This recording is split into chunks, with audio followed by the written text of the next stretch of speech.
Face à une saison de pêche particulièrement difficile, Claudio Bernacchi, directeur général de l'Association des capitaines propriétaires de la Gaspésie, soulève l'urgence d'un soutien gouvernemental. Avec des captures dramatiquement basses et une situation économique précaire, les pêcheurs appellent à un programme de rachat de permis et un fonds d'urgence fédéral. Les difficultés de dialogue avec le gouvernement fédéral amplifient la crise, mettant en péril l'avenir des pêcheurs dans des conditions actuelles insoutenables. Nous en discutons avec Claudio Bernacchi. Ce qui est intéressant de se rappeler, c'est que depuis 2020, il y a 5 espèces dans toutes les ressources halieutiques du Saint-Laurent qui ont été mises en situation de moratoire. Tu sais, en 2020, on nous avait annoncé un moratoire dans le crabe des neiges de la zone 12B, qui est au sud de l'île d'Anticosti. Le printemps suivant, en 2021, on nous a annoncé un moratoire sur le hareng de printemps et le maquereau. Ensuite, en 2022, on avait annoncé des moratoires sur l'aliment à queue jaune et la plie rouge. Puis finalement, l'an passé, en 2023, on a réalisé qu'il y avait presque plus de turbo à pêcher, avec des taux de capture de 7,8 % et que le déclin dans la crevette s'était accentué avec des taux de capture de 40 %. Donc cette année, on entreprend une saison de pêche avec des gens qui n'ont tout simplement pas suffisamment de ressources à pêcher pour faire leurs frais. Et ça contribue à créer la situation qu'on commence à qualifier de catastrophique dans le milieu, parce que de plus en plus de bateaux vont rester sur les blocs, et c'est le cas présentement.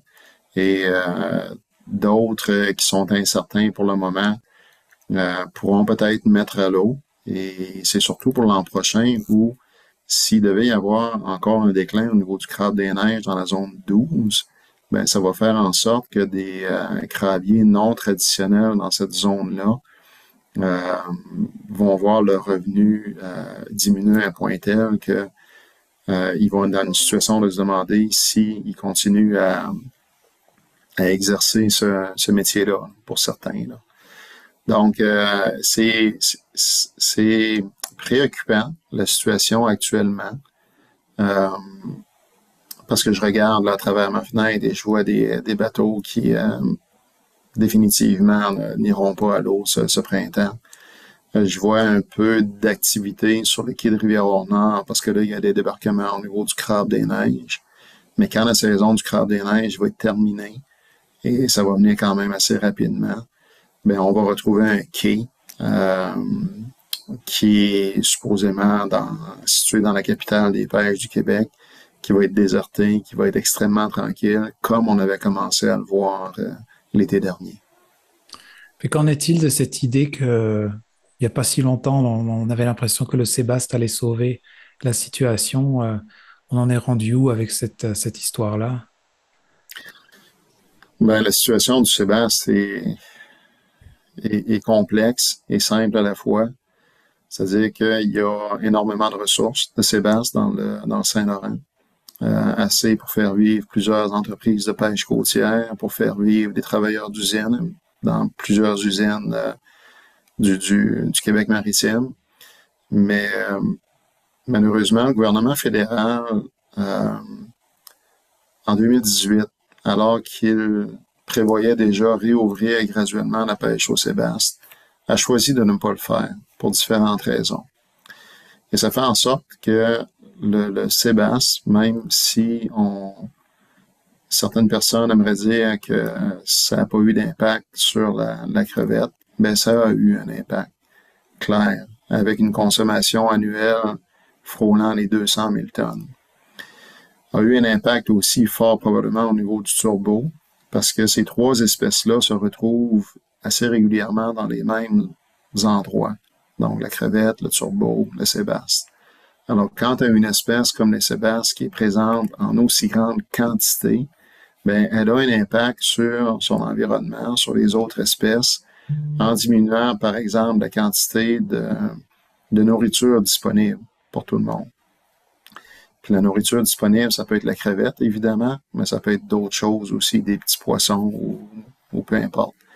Donc, l'impact qui était prédit par les scientifiques du MPO depuis 2016 et qui a été validé et corroboré à tous les 2 ans, 2018, 2020.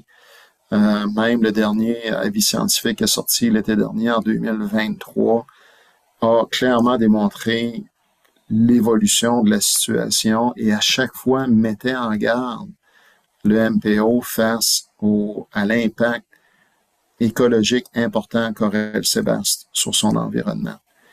Et malgré tous ces avis scientifiques-là, le MPO, le gouvernement du Canada a choisi de faire la sourde oreille à ses propres scientifiques et a attendu en janvier 2024 pour annoncer une ouverture graduelle d'une pêche commerciale au Sébastien dans un contexte d'urgence où tu as des flottilles,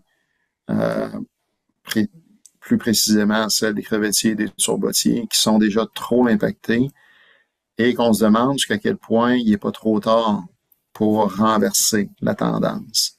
Donc, c'est des gens qui, tant sur les bateaux que pour certains travailleurs d'usine, parce qu'on l'a vu l'été passé ici avec une usine en particulier qui peinait à faire travailler ces gens parce que le turbo n'était tout simplement pas présent. Ben c'est toutes des personnes qui voient leur gagne-pain à risque ou sinon qui doivent prendre la décision de tout simplement délaisser l'industrie des pêches, que ce soit en mer ou sur terre, et de se tourner vers une autre source de revenus pour répondre à leurs besoins. Parce que quand on entend que ce qui est préconisé, c'est la nécessité d'un programme de rachat, par exemple, des permis ou d'un fonds d'urgence aussi, mais surtout par rapport au rachat de permis, ça veut dire en gros que c'est quand même un peu, on vend notre permis, mais c'est pour pas y revenir, dans le fond. J'entends que la situation est rendue là, quoi. Exactement, parce qu'il y a dans certaines pêcheries, surtout lorsque tu es mono-espèce, c'est-à-dire que tu as juste une espèce à pêcher, dans le cas de certains crevettiers, parce qu'il ne reste plus de quotas suffisants à pêcher, ben ils ne peuvent pas espérer vivre de ça. Donc, le choix qu'ils ont, c'est de laisser le bateau sur les blocs, ou peut-être espérer sortir de l'industrie tout simplement par un processus de rachat de permis. Et ça, là-dessus, le gouvernement libéral du Canada devra finir par avouer que la façon dont ils ont géré la situation dans les pêches dans les dernières années est la cause directe de ce qu'on observe présentement. Puis c'est plate d'en arriver à dire ça, mais à quelque part, c'est ça. Tu sais, si on n'avait pas d'éléments d'information ou de données nous permettant d'affirmer ce que je dis présentement, mais j'en parlerai pas. Tu sais, je me fie tout simplement à tout ce qui est sorti de la part des sciences depuis 2016, comme je disais tantôt, et il était clair qu'il fallait agir. Donc là, on l'a pas fait. Le gouvernement du Canada ne l'a pas fait. Donc maintenant, pour essayer d'atténuer les impacts sur certaines communautés côtières, ben, il est clair qu'il y a des mesures qui doivent être prises pour essayer de corriger la négligence dont ils ont fait preuve au niveau de la gestion dans les pêches. Est-ce que si on peut l'appeler comme ça, cette crise, c'est comme un creux qui va... Des fois, on traverse une crise, puis on revient à quelque chose. Est-ce que toi, comment tu vois l'avenir ou la perspective à long terme pour la pêche en général, on va dire, dans notre secteur? Euh, il est difficile de prévoir le futur présentement parce que de façon claire, il ne ressemblera pas à ce que c'était il y a 5 ans, 10 ans, 20 ans ou avant. On fait face à des enjeux, des défis au niveau de la gestion des pêches, et j'en parlais juste avant de part du ministère de Pêche et Océan Canada. Mais aussi, il y a quand même certains facteurs environnementaux qui viennent brouiller les cartes pour certaines espèces, nommément dans le cas du crabe des neiges, dont je parlais aussi auparavant. Alors, de quoi aura l'air l'industrie des pêches dans juste 5 ans? Je crois qu'on devra commencer par faire le deuil de ce qu'elle était, parce que ça a toujours été une industrie basée sur le volume. avec des grandes quantités pêchées, grandes quantités transformées et grandes quantités exportées à l'extérieur aussi. Donc, ça a été le même modèle à peu de choses près qu'on voyait il y a 500 ans lorsque les premiers Européens sont arrivés sur nos berges et ont pêché autant qu'ils pouvaient avec les moyens du temps pour exporter la très, très grande majorité de leurs prises vers l'Europe.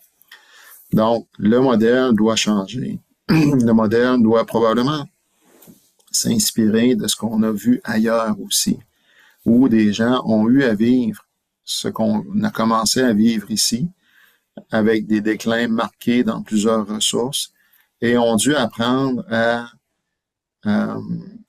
moins pêcher, moins transformer, mais être capable quand même d'en soutirer un revenu et d'en faire un gagne-pain. Alors, comment on va s'y prendre? Je ne sais pas encore, mais il est sûr que nos réflexions doivent aller vers ça.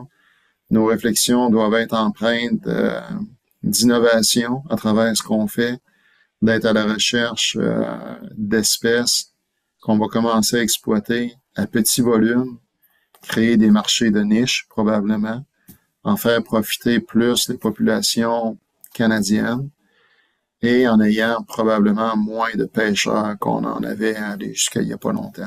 Parce que présentement, le Saint-Laurent ne peut plus supporter autant de pêcheurs.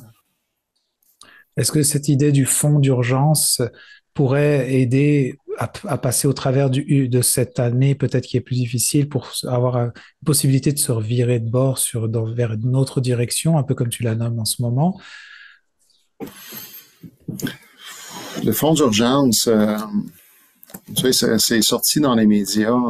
On n'en a pas parlé beaucoup à l'interne, je te dirais.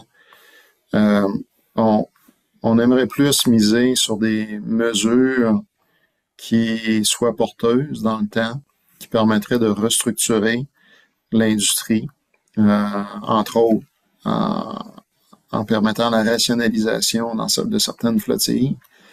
Est-ce que le fonds d'urgence viendrait aider à faire patienter les banquiers, les institutions financières qui supportent des prêts quand même importants chez plusieurs pêcheurs?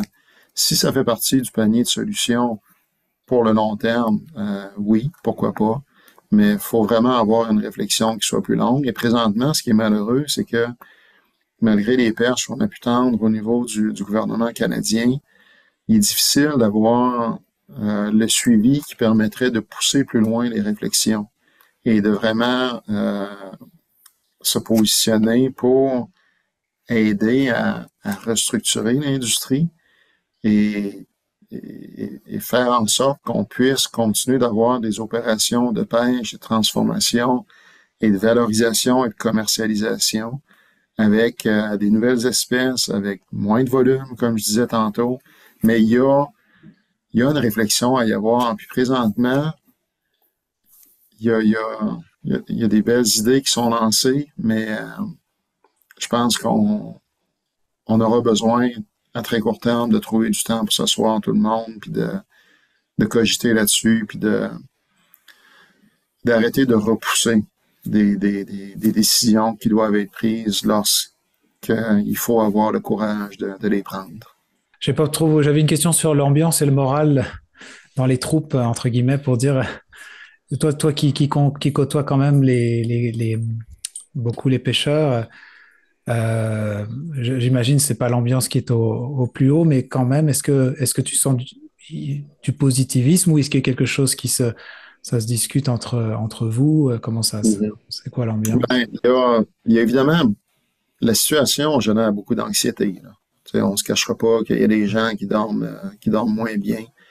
Puis tu sais, à travers tout ça, les pêcheurs ont la réputation dans le milieu d'être des gens à l'aise, pour certains des gens fortunés.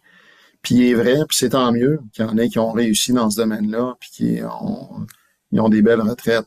Mais il faut jamais oublier que ces gens-là sont à la base des investisseurs dans les entreprises de pêche et que lorsque ça va moins bien ou que ça va mal, ben c'est des gens qui sont à risque de perdre beaucoup. Alors, il y a ça qui est très, très anxiogène. En même temps, je vois beaucoup de... je vois un peu de résilience aussi chez certains, parce qu'il y en a qui se voient pas faire autre chose, puis ils veulent continuer, puis ils veulent y croire. Mais force est de constater qu'on observe clairement là, un ralentissement au niveau de l'économie rattachée au monde des pêches. Et même chez les entreprises qui sont en service auprès des entreprises, auprès des pêcheurs, eux aussi voient la diminution. Puis même dans l'ensemble des commerces là, dans Rivière-Nord ou même jusqu'à Gaspé, là, on observe là, une diminution de l'économie parce que les gens soit ont moins de moyens financiers pour continuer à avoir un impact dans leur milieu, ou sinon, pour certains, commencent à vouloir faire plus attention, voyant ce qui se passe depuis quelques années. Ouais, ça est vraiment une boule de neige, là. Ben oui, c'est ça, ça fait boule de neige, c'est sûr. Mais à travers tout ça, tu sais, je veux dire qu'on a la chance quand même d'avoir des partenaires dans le milieu avec des bailleurs de fonds de différents ministères qui veulent prévoir une après-crise, qui veulent aider le milieu à se prendre en main, puis à entrevoir un futur qui va être, comme je disais tantôt, différent de ce qu'il était, mais il y aura quand même un futur là dans tout ça ici, mais on a beaucoup de pain sur la planche. Vous écoutez votre reflet d'ici. Revoyez tous nos reportages sur notre site Internet. Marché Richelieu de Cap-d'Espoir, l'endroit où faire son épicerie devient un plaisir à découvrir et à partager. Venez déguster nos produits du terroir gaspésien et nos spécialités cuisinées ici même, la cuisine de notre chef Nicolas.